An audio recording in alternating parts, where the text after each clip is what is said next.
Day 26 breakfast. Hold your judgment.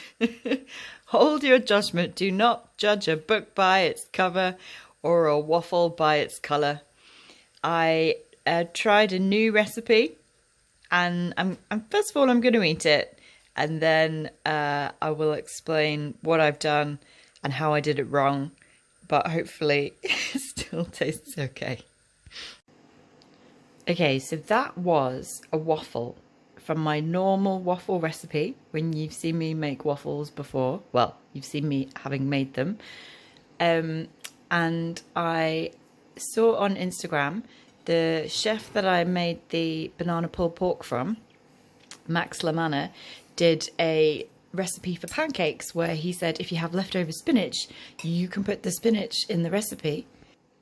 Sorry, put the spinach in the batter. And a banana and like make pancakes. And so I thought, oh, well, I do have some leftover spinach. Although I don't know if I can make pancakes because Neil was making his French toast. So I thought I'll go for a waffle. So I used my standard waffle recipe. That's Neil's French toast. And put some spinach in, put a banana in. And then I was like, well, I do love a bit of chocolate, don't I? So I put some cocoa in, and that made it go that really lovely brown, green, mud, moss, gross colour. And then I put the raising agent in because the base of the waffle is oats. But I put the wrong one. So the baking soda, no, bicarbonate of soda and baking powder look very, very similar. And I put bicarbonate of soda in, not the baking powder. And I was like, uh-oh, I don't know what to do now. So I just put a baking powder on top and hoped for the best. So actually, it turned out all right. The taste wasn't as amazing as a regular waffle. You certainly couldn't taste the spinach. It was very banana-y, if anything. But just the texture, possibly from the two types of raising agents, made it go a bit too like airy and even a little bit eggy. But it was actually quite nice. And I had enough batter left over actually to have a second one, which is good because it's very filling. I am full now. And Neil tried it, and the quote from Neil was that he would eat it if he was in prison. So it's not all bad, is it, really? But yeah, I experimented and I ate the spinach. So yeah, that's kind of a win. Eating spinach, it doesn't really taste like spinach, and getting a vegetable in. Whoa, look at that. Day 26 lunch, and I've got the curry left over from yesterday, which was the chana masala, the sag paneer, and then the curry that I made, or dal, from the Happy Pear, which also has chickpeas, lentils, spinach, coconut, the cauliflower rice. This is the packet of rice. It's not as nice. 87% lower in carbs than white rice maybe, but 87% lower in flavour also than if you make it yourself, because actually cauliflower rice can be really, really nice. So good try, Full Green. Good try. I'll not buy you again though. I'll not be lazy and just do it myself. And a little naan bread, mini naan bread that again was in the freezer. And I've just brought it back to life in the toaster. And I'm so excited for a little curry meze, curry treat. Yes. Just a quick update. I'm so sad and disappointed with this cauliflower rice. Even the smell of it, even the smell was strong and not very nice and putting me off my curry. I deemed not to eat the curry with the rice, and instead, purely because it's vegetables and good for you, I've covered it in buffalo sauce, and I'm just gonna wolf it down at the end. And then because I don't want that to be the last thing on the plate as my last memory, which was like I feel like I have to do this, I've saved a bit of bread, and that's gonna be the final amuse-bouche, the final mouthful. I don't know what it's called, but yeah, naan bread's amazing. Even the cheap crappy ones are bloody good. So yes, this real disappointment. Quick bonus video.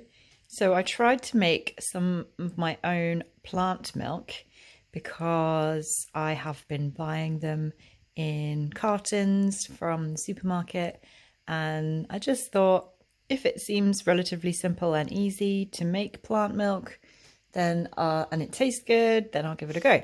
So this is my very first plant milk.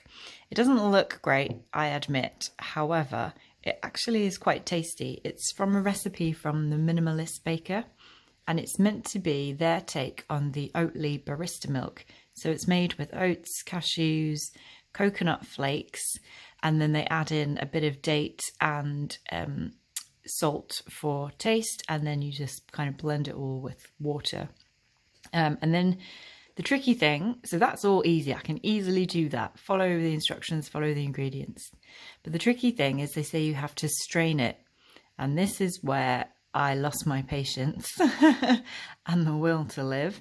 And also essentially milked a t-shirt cow because I don't have any muslin. So they said you could use a clean t-shirt. But either my t-shirt fabric is really closely like woven together, close knit, or I don't know, they just expect you to milk a bag for ages. It was not dripping through. It took me a long time to then like squeeze it all out, get all the pulp out. Well, try and keep the pulp in the bag and get the milk out. And so you can see it obviously didn't do a very good job because it's got bits in it. But anyway, it tastes really nice, which is good. It's meant to be frothy when you froth it in the milk frother.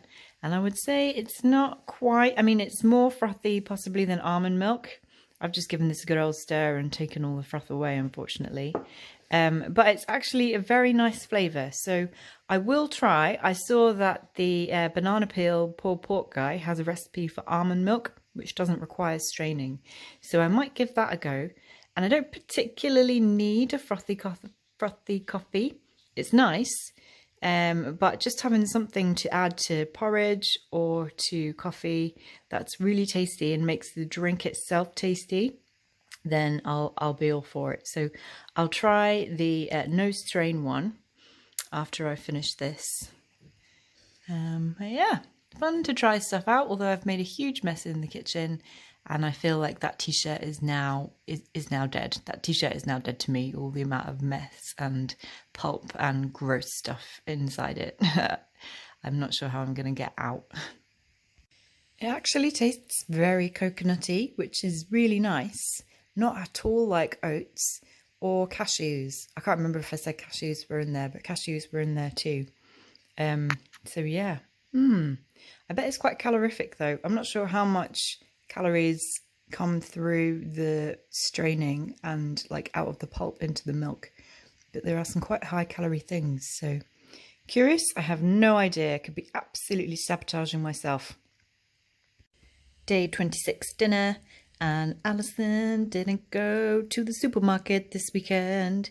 So this is what we call what was left in the fridge fried together. Yay! I've got some air-fried half a potato, which I've got some peri-peri sauce sprinkled on, 2 eggs, some leftover spring onions, coriander, and a bit of cheese that I've kind of mushed together. Oh, I just thought some peas would have been nice in that. Oh, never mind.